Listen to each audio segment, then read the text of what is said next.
أعوذ بالله من الشيطان الرجيم. بسم الله الرحمن الرحيم.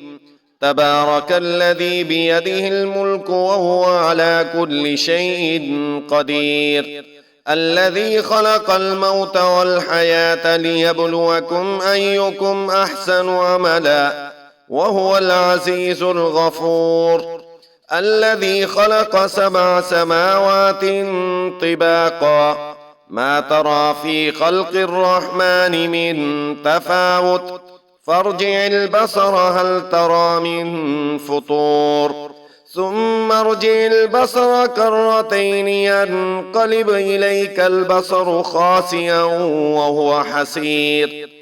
ولقد زينا السماء الدنيا بمصابيح وجعلناها رجوما للشياطين وأعتدنا لهم عذاب السعير. وللذين كفروا بربهم عذاب جهنم وبئس المصير.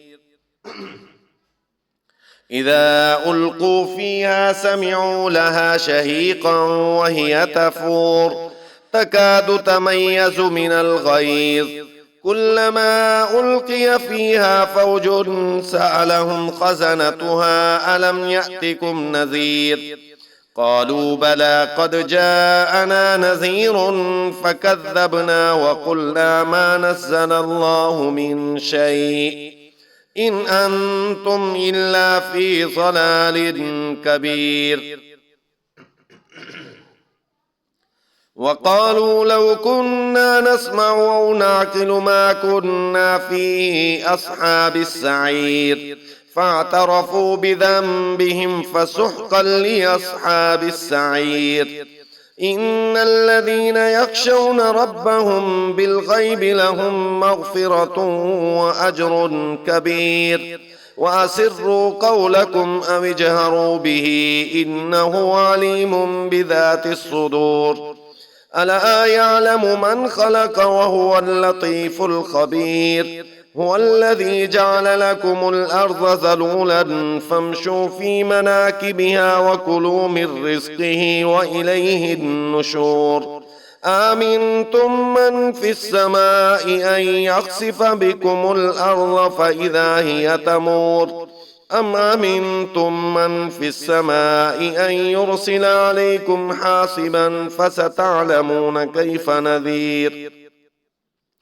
ولقد كذب الذين من قبلهم فكيف كان نكير.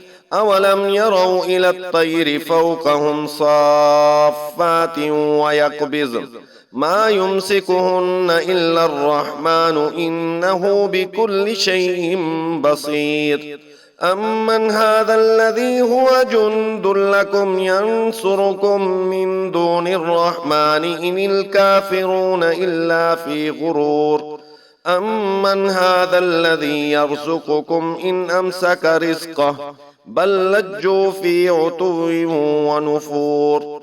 أفمن يمشي مكبا على وجهه أهدى أم من يمشي سويا على صراط مستقيم. قل هو الذي أنشأكم وجعل لكم السمع والأبصار والأفئدة قليلا ما تشكرون. قل هو الذي ذرأكم في الأرض وإليه تحشرون. ويقولون متى هذا الوعد إن كنتم صادقين. قل إنما العلم عند الله وإنما أنا نذير مبين. فلما رأوه زلفة سيئت وجوه الذين كفروا وقيل هذا الذي كنتم به تدعون. قل أرأيتم إن أهلكني الله ومن معي أو رحمنا فمن يجير الكافرين من عذاب أليم. قل هو الرحمن آمنا به وعليه توكلنا فستعلمون من هو في ضلال مبين. قل أرأيتم إن أصبح ماؤكم غورا فمن يأتيكم بماء معين.